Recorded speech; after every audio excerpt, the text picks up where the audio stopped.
Okay, gym-timidation.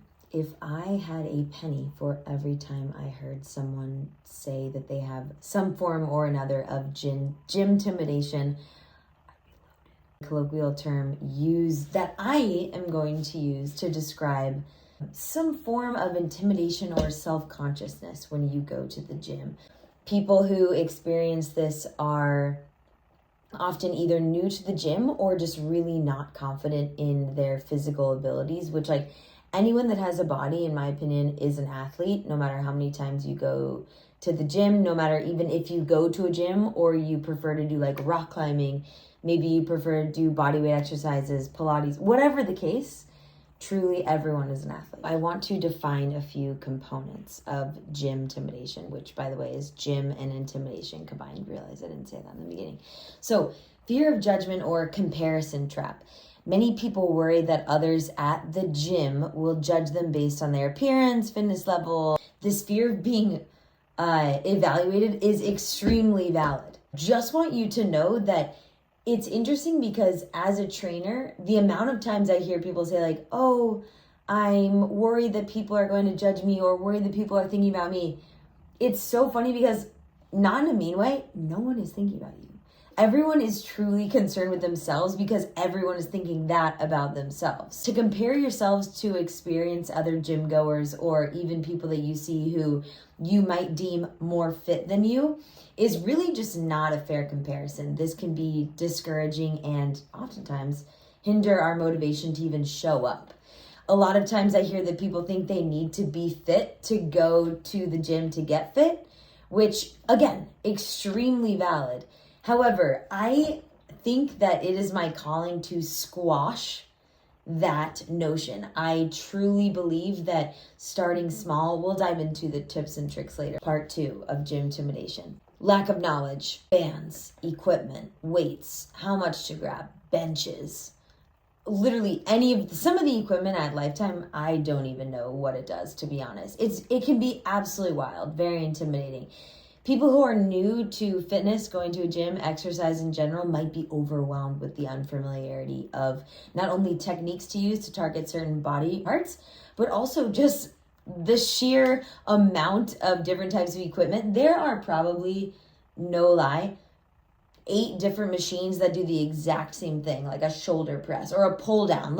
Part 3 of gym-timidation, social anxiety. Gyms can be very crowded, and on top of that, a lot of us have social anxiety. Totally understandable. This social anxiety can often be exacerbated at a gym by the fact that you're intimidated by all of the people that you might deem in better shape than you, more fit than you, using the equipment better than you can, but also the fact that you might need to interact with someone at the gym. You obviously don't need to. I am in my flow state when I have those noise canceling headphones in. The uncertainty or like unspoken cordiality of, do I let this person go first? Do I have to like share this machine with them?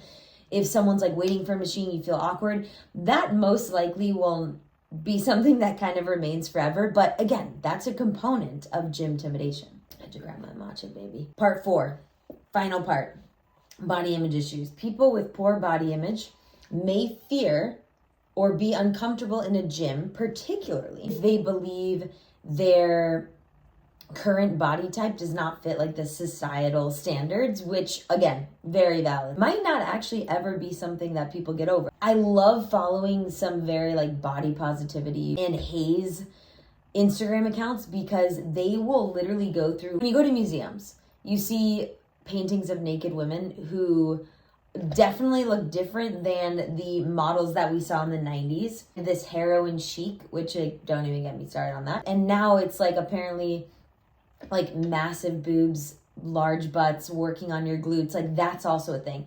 This is just to say that it is perpetually changing. Fitness industry and diet culture, their goal is to monetize your unhappiness. You will most likely always be chasing this ideal that is never going to come to fruition because it feels like you're like swimming upstream. So that is all to say body image issues. This is definitely a contributor to gym-timidation, which is very fair. Now I want to go into some recommendations that I have that might help conquer this uphill battle that is gym-timidation. First one, start small. Begin in a less crowded, beginner-friendly type facility, or even like at-home workouts till you gain that confidence. And work on like gradual exposure, especially with reps, workout types, like workout styles. I often recommend starting with three very basic exercises, 3 movements, one that's lower body focused, one that's upper body focused, one that's core focused. Then maybe experimenting with one new move each time you go, or even one new move every week. Start there. The second way to conquer this uphill battle that is gymtimidation: seek guidance. So consider a few avenues. I like to call out these 3. 1, working with a personal trainer.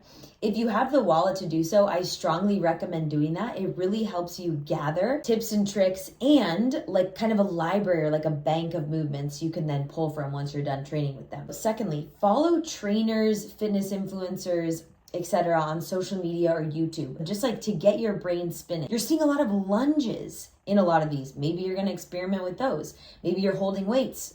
Maybe you start to add weight. Maybe you start to add an overhead press. Exposing yourself to those types of movements will also help. Third, download a program.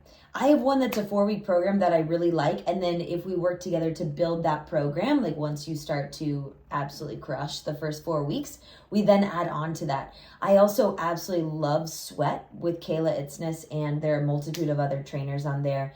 And Whitney Simmons. I mean, there are a ton of different apps that have a really solid program. Third tip, bring a friend. Not only provide the support, but also the comfort to kind of make that gym experience a little bit more enjoyable. Okay, fourth, final one. My recommendation is to start with some full body workouts. So I think these are the best way for beginners to start. I find that my newer and even my well-seasoned clients are often less sore after full body workouts because you're not completely focusing or wearing out one particular muscle group. Instead, you're kind of spreading that love all the way throughout. Gymtimidation is an actual thing. And again, I feel it is my calling to squash this concept. I know it is very prevalent, especially in the female population. However, I again encourage everyone to just give it a try. Fitness has become my ultimate confidence builder. It is an outlet for so many different things in my life. I truly think that it can do the same for you. And I mean, it's also like not awful for longevity and your overall health. So the studies say